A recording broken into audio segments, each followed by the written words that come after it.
बेलागंज प्रखंड के ग्राम रोहन बीघा में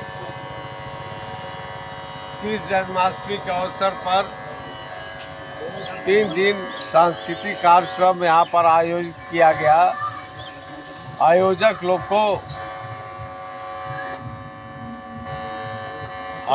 लोगों को बहुत बहुत बधाई अभिनंदन करते हैं, स्वागत करते हैं कि ग्रामीण क्षेत्रों में इस कृष्ण जन्माष्टमी के साथ साथ लोगों को भी एक सांस्कृतिक कार्यक्रम देकर और लोगों को उत्साहित और प्रोत्साहित करते हैं। हमारे साथ गया शहर के बड़ा ही सम्मानित व्यवसायी, आप लोग जानते होंगे डालमिया बाजार के बारे में। दोनों पकड़ लेंगे हमारे हेलो छोड़ो ना, इतना बोलते रहे, तुम ठीक करो, रिकॉर्डिंग चल रहा है आपको।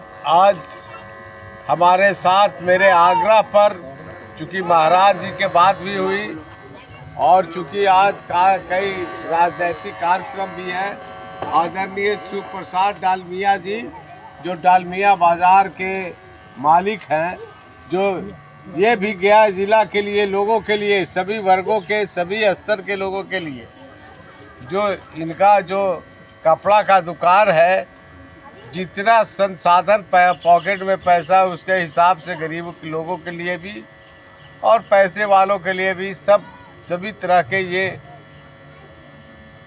कपड़ा रखते हैं। और इस कपड़ा से जो गरीब वर्ग के किसान मजदूर के महिलाएं और सबसे ज़्यादा बच्चे अभिभावक वहाँ जाते हैं और उनके पॉकेट जो अलाउ करता है उसके हिसाब से इनके यहाँ से व्यापार अपना कपड़ा का शादी ब्याह से लेके रोज़मर्रा कार्यों के लिए कपड़ा लोग अपना खरीदते हैं।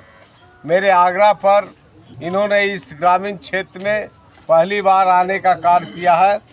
इनको भी मैं आप गांव वासियों की ओर से, रोहन बीघा और तमाम सिलौंजा इलाके के लोगों को, बेलागंज प्रखंड के लोगों की ओर से इनको बहुत ही आभार व्यक्त करते हैं कि आप अपने कीमती वक्त देकर ग्रामीण क्षेत्रों में अभी आपका जो दया भाव है, करुणा है, उसको परिलक्षित दिखाई पड़ता है। इसलिए हम चाहते हैं कि हमारे केशव महाराज श्री 108 केशव महाराज जी आदरणीय डालमिया जी को स्वागत करें।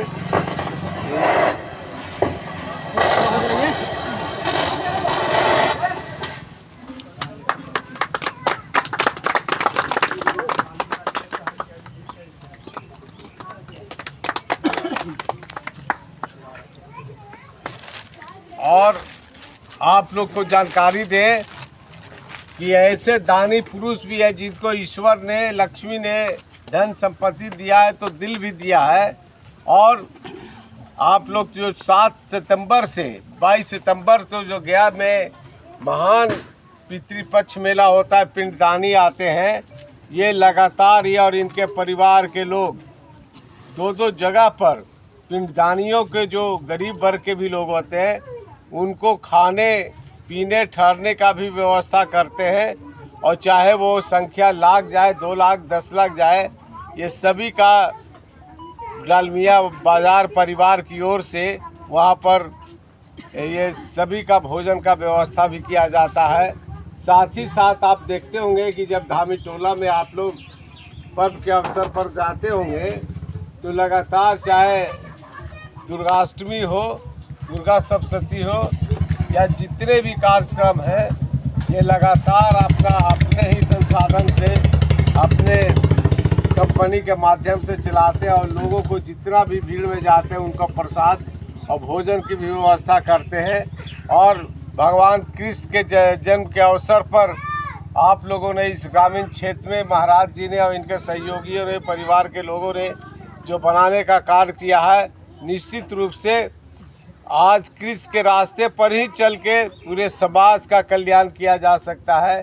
कृष्ण का जो दर्शन है, फिलॉसफी है, उसका कोई भी मुकाबला नहीं कर सकता है। जन्म से लेके मृत्यु तक इन्होंने जो संदेश दिया है कृष्ण ने, जीवन के जीने का तरीका, समाज में रहने का, समाज में व्यवस्था किस तरह से होता है उसके बीच में किया जाए। और जो सबसे हिंदुस्तान का पवित्र ग्रंथ है, कुरुक्षेत्र के मैदान में अर्जुन अपने सामने में अपने परिवारों को देखते थे कि जो सामने हमारे युद्ध के लिए तैयार है, कोई ना कोई उनका परिवार के लोग हैं। ऐसे समय में भी उनको प्रोत्साहित करने का काम उन्होंने किया। और उसी कुरुक्षेत्र के मैदान में भगवान श्री कृष्ण ने जो उपदेश दिया, जो सबसे हिंदुस्तान का पवित्र ग्रंथ है, जो न्यायालयों में भी गीता का कथन गीता का उन्होंने जो संकलन किया है, ये उन्हीं का दिन है। इन्हीं चंद शब्दों के साथ, चूँकि आज कई कार्यक्रम है, मेरे आगरा पर आ गए हैं, इनका 1 मिनट समय रहता नहीं है, सारा टाइम फिक्स है, मेरे आगरा पर आ गए। इनको आप तमाम लोगों से ओर से फिर से स्वागत करते हैं, अभिनंदन करते हैं।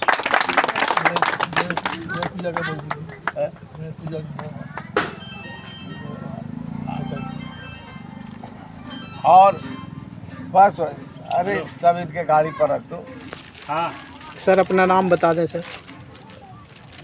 मैं डॉक्टर विनोद कुमार यादवेंदु, पूर्व विधायक, गया मुफस्सिल, जो गया मुफस्सिल का एक भाग जो कंप्लीट नगर प्रखंड है और 5 नगर निगम का वार्ड है, बेलागंज में आया है। और मैं राष्ट्रीय जनता दल से इस बार चुनाव लड़ने की पूरी तैयारी कर रहा हूँ। और मैं मगध विश्वविद्यालय में प्राचीन भारतीय व्यवसाय अध्ययन विभाग का अध्यक्ष हूँ, हेड ऑफ डिपार्टमेंट हूँ। तो सर आपने चुनाव की बात कर दी, तो सर क्या वो यहाँ विकास का उद्देश्य क्या रहेगा सर बेलागंज का?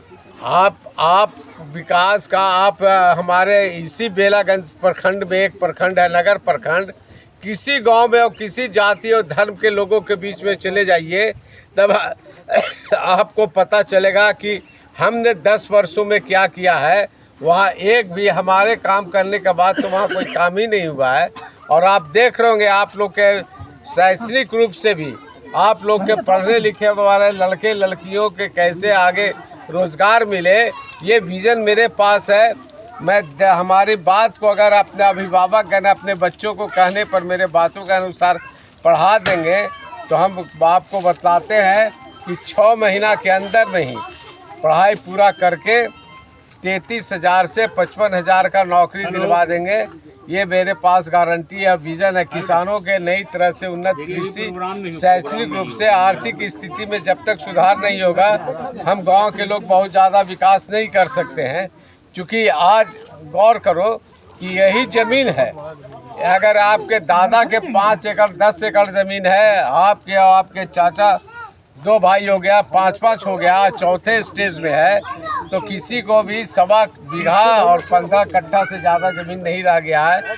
इसी में नमक तेल मसाला शादी ब्याह खर्चा सब निर्भर करता है। ये संभव नहीं है, क्योंकि हर आदमी को जीने के लिए, इस पेट को पालने के लिए 3 चीज़ की आवश्यकता है। चाहे वो खेती करे, नौकरी करे या व्यापार करेगा, तब ये पेट का ठीक से चलेगा। तो आप एक ही, हमारे गांव टूटते गया, परिवार बढ़ते गया, घर टूटते गया, खेत टूटते गया, छोटा होते गया, और इसके बच्चे को जब नए तरह से नई दिशा नहीं दिया जाएगा, तब तो बहुत कुछ नहीं हो सकता है। इसलिए हम नए विज़न के साथ इस क्षेत्र का वो परिवर्तन कर देंगे। अगर हमें यहाँ से टिकट हमको पार्टी दे दिया, मैं चुनाव जीत गया, तो आप जो आज़ादी के बाद से जितना दिन किया है, हम जितना पीरियड में रहेंगे नया चीज़ कर देंगे। क्योंकि हमको IAS IPS को भी मालूम है कि वो हमको और IAS IPS को भी वही चीज़ करना है जो संविधान में है। संविधान को मैं पूरी तरह से, हमारा जो फंडामेंटल्स राइट है उसको जानते हैं, और किसी को भी घेरने में हमको देरी नहीं लगता।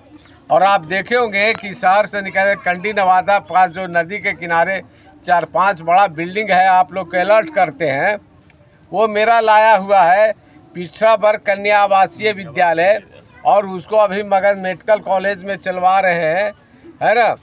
वो उसी का बिल्डिंग बन रहा है। इसलिए अपने बच्चियों को शैक्षणिक रूप से पढ़ाने के लिए 6ठा क्लास में कल्याण विभाग के द्वारा निकलता है विज्ञापन, 6ठा क्लास में परीक्षा दिलवाइए।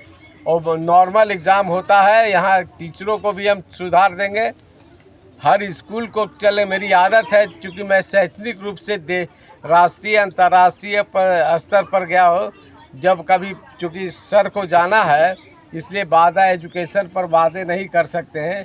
आपका उन्नति और तरक्की शैक्षणिक रूप से, आर्थिक रूप से, सामाजिक रूप से कैसे हो, मैं इस पर रिसर्च करता हूँ। सर आपने आज़ादी की बात बोली कि आज़ादी के 75 वर्ष हो गया सर। आज हमारे बेलागंज में जो स्थिति है किसानों का, वो सबसे बड़ा मुद्दा रहा है सर सिंचाई का। सिंचाई में सर ये कंडी बिथो के पास एक बियर बांध है, अभी तक सर उसका जीर्णोद्धार नहीं हो पाया। आप सुनिए, आप छेड़ दिया रणविजय जी, तो सुन लीजिए।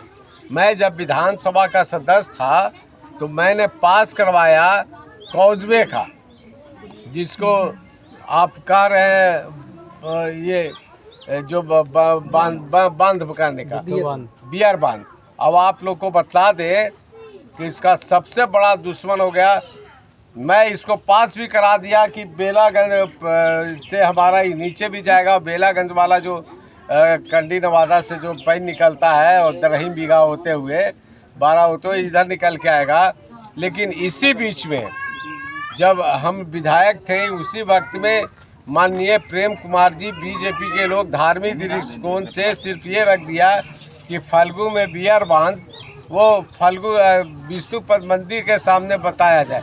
इसी बीच में आप लोग को बताया गया कि माननीय जगदीश शर्मा जी उसास देवरा के पास जो नीचे में बना रहे थे, तब जगदीश शर्मा को भी बुलाए, रामाश्रय प्रसाद सिंह और सिरोही वहाँ सेक्रेटरी था। और हमारे जो कंडी के पास जो बियर बांध जगतानंद सिंह ने, इंद्रजोत प्रसाद कुशवाहा ने जो स्वीकृति दिया था, दोनों मंत्री देखे, वो ठंडे बक्से में चला गया। प्रेम कुमार का खाली धार्मिक यहाँ फल्गु में पानी रहे, पिंडदान हो, पूजा पाठ कर, लेकिन किसानों के लिए जिले स्तर पर उसने कोई ध्यान नहीं दिया।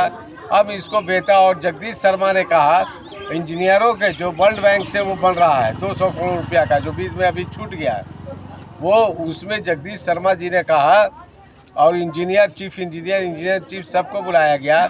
इन लोगों ने कहा कि जब वहाँ बांध हो जाएगा तो 2 फीट पानी यहाँ तक रहेगा। नतीजा है कि हालात आप देख रहे हैं। जब इसका होगा तो फल आपको दिखाई देगा आने वाला समय में। ठीक है सर, थैंक यू सर।